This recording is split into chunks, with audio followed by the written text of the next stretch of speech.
what a night of swimming. Day 3 finals delivered at the World Aquatic Championships 2025 in Singapore. That was so much fun. I loved pretty much every race. I was on the edge of my seat. I was excited. I wasn't expecting some of the winners. It had everything except the world record. We're still waiting to see a world record at this meet. And we're getting closer. Katie Ledecky was under world record pace for a long time in that 1500, but it did falter away towards the end. And Pieter Coetzee got very close in the 100 backstroke. I've already spoiled 2 races for you. But we are going to go and recap all of the finals and semi-finals from night 3. It was fun. I loved it. And if you want to come and join us and watch the finals live, we're doing a live show every day. I'm joined by Nate, Megs, and Kurt. We have a lot of fun. We get involved with the crowd. So subscribe if you want to see that and all my recaps.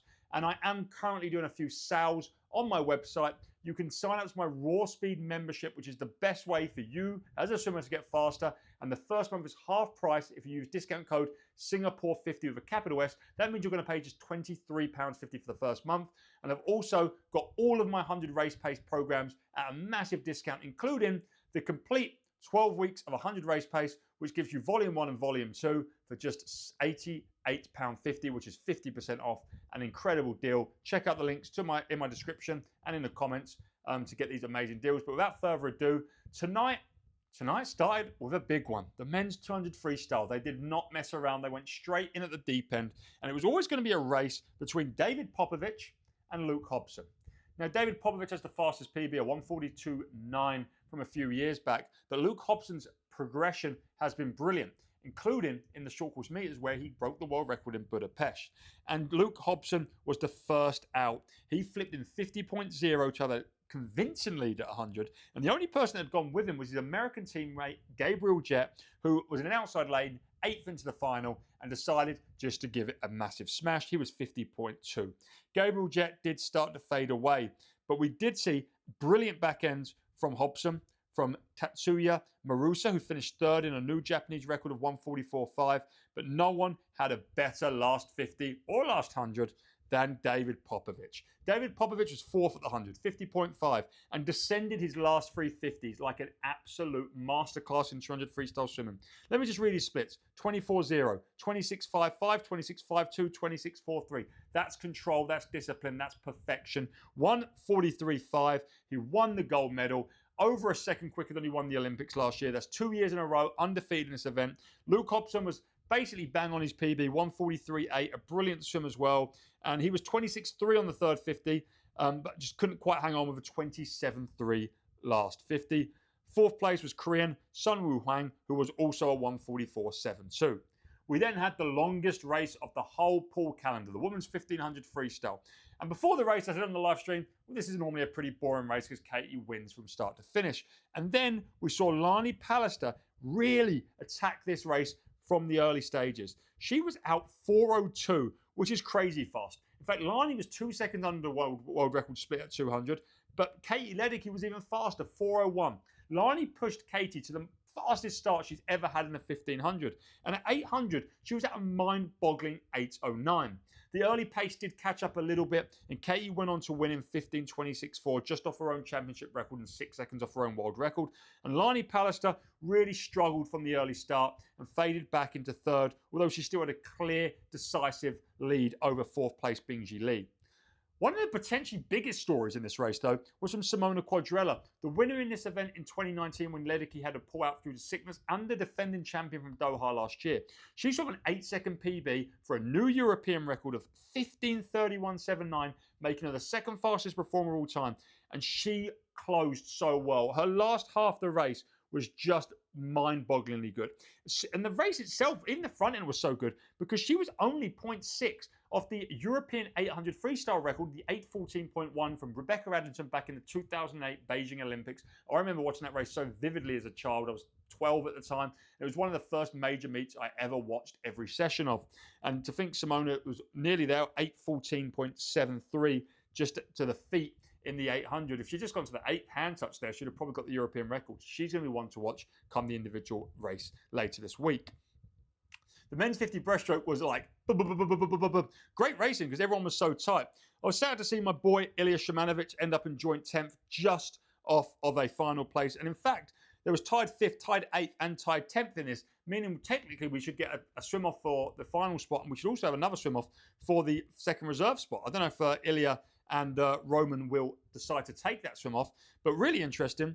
In 10th place was a swimmer from Namibia, and I've never seen a Namibian swimmer in any finals, semi-finals, or finals of any world meet I've ever watched, and he went 26.94, which is super fast. Tied 8th was 26.93, tied 10th was 26.94, 7th was 26.92, that's how close it was. 5th was 26.77, and we had 26.5 from Chin Hyang, who did look great. Start was great. Swim the whole way was great. Simone Serasulo was slower than the morning. He was 26.42 in the morning, 26.64 in the semi for second. And Russian Ivan Koshakevin was 26.6 in third. That brings us to the second final of the night. And we had back-to-back women's and men's 100 backstroke finals. And then once again, we had the Kaylee and Regan show. And even in the discussion, we were talking, I think this could be Regan's one. Kaylee's pulled out the 50 back. Regan is still the world record holder from US trials last year. And I mean, Regan led for a solid 75 meters, and then Kaylee done what she done best, and that's back end. She back ended 0.4 faster than Regan Smith. She went a new PB, a new oceanic record, a new championship record, 57.16, 0.03 off of Regan's world record. Regan ended up settling for silver in 57.35, a great swim, but once again, silver to Kaylee, and Burkhoff was third in 58.15. Kylie Mass was the only other swimmer under 59 with a 58.4. For fourth. And the swim of the meet so far, definitely the swim of the night. An electric race was the men's 100 backstroke. Questions had been asked of Pieter Coetzee coming into this. Should he have gone to World Junior Games before World Champs? Not only was it a meet the week before, but it was a meet a 13-hour flight away in Berlin, Germany. Then to travel to Singapore, get used to the time zone difference, and then to get back up emotionally and race. A lot of people were saying, would he be able to repeat? Thomas Chacon is obviously the world record holder. Johan Nadui-Berard had PB'd in the heats with a 52.3. Would he be in the mix? We knew his back end would be good. And Hubie Costa, the Olympic champion of the 200 backstroker, has been getting better every time he races this event.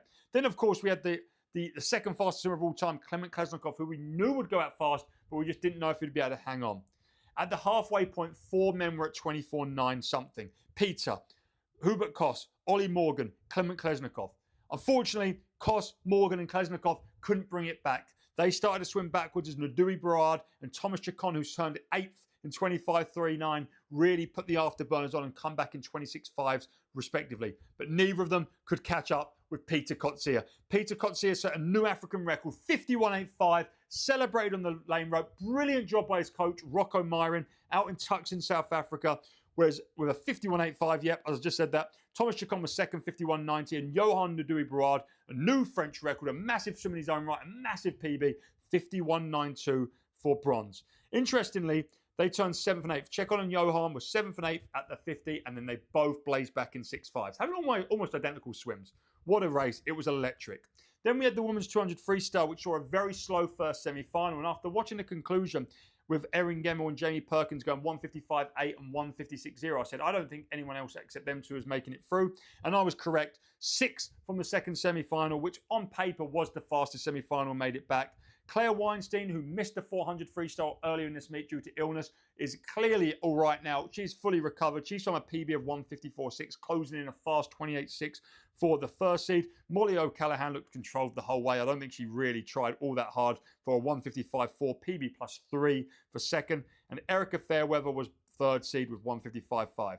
Bara Simonova, who I'm obviously rooting for, was 4th place going into the final. She'll have a good lane between Freya Colbert and Molly O'Callaghan, and I really hope that she can put down something thunderous tomorrow night. Bingji Lee done a great double, doing the 1500 where she come 4th, and then backing it up, making the final in the 200 freestyle. We had this last semi-final of the night with the men's 200 butterfly, which after some extremely fast morning swimmings with 2 152s, we had pretty much everyone add from their morning swims. Luke Orlando added 0.1, doing a more back-end style swim. His first seed with 152.8. Christoph from Poland was a little bit slower as well. He added 0.8, much more conserved, just doing enough to win the race. Basically controlled it until the last turn where he took the lead and won his heat in 153.6. Chen Juna did drop time because he set a new Chinese record, 154.0. And then it was pretty relaxed stuff from Carson Foster and Ilya Kroon in 4th and 5th. Rounding out the final was Harrison Turner, who is chasing Nick Darcy's 200 butterfly Australian record from 2009. And we'll also see the Raz Dog and Ilya Kroon Federico Bordisio make the final. And the last final of the night was just a crazy race. On paper, Tang from China was the fastest. Defending world champion from Doha, we knew she'd go out fast. Then there's Kate Douglas, who's never swum this at a major meet, but we know how good she is. And then in the outside lanes, we had Anna Ellen, who probably no one was really watching to see if she would win or expecting to win. There was also Evgenia Chikhanova, who we know starts pretty slow, but can close really fast. Tang went out mind-blowingly fast.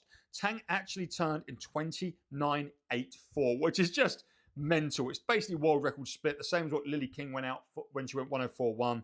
And at 75, she was still winning. But it was in the outside lane, Anna Ellen, who turned second in 30.3, who looked like she was closing the gap and then overtook for the lead. She finished so fast, she won the race. Germany got another gold medal. Anna Ellen won in 105.19. Kate Douglas come back really well for second, 105.27. And Tang just held off the 34-year-old Suzuki Satomi from Japan, who went 105.7, just 0.1 off the medal for fourth. To clarify, she was the bronze medalist from the London Olympic Games. Wow. Wow, just wow. There is a 50 breaststroke swim-off happening about now, but I wanted to go for a swim, so I want to do this recap real quick so you guys can see what happened. If you enjoyed it, make sure you subscribe to this channel. There's going to be more recaps and live shows coming tomorrow. And as I said, check out my website for some great training programs, merch, and awesome discounts. Thanks for watching. I'll see you again tomorrow morning.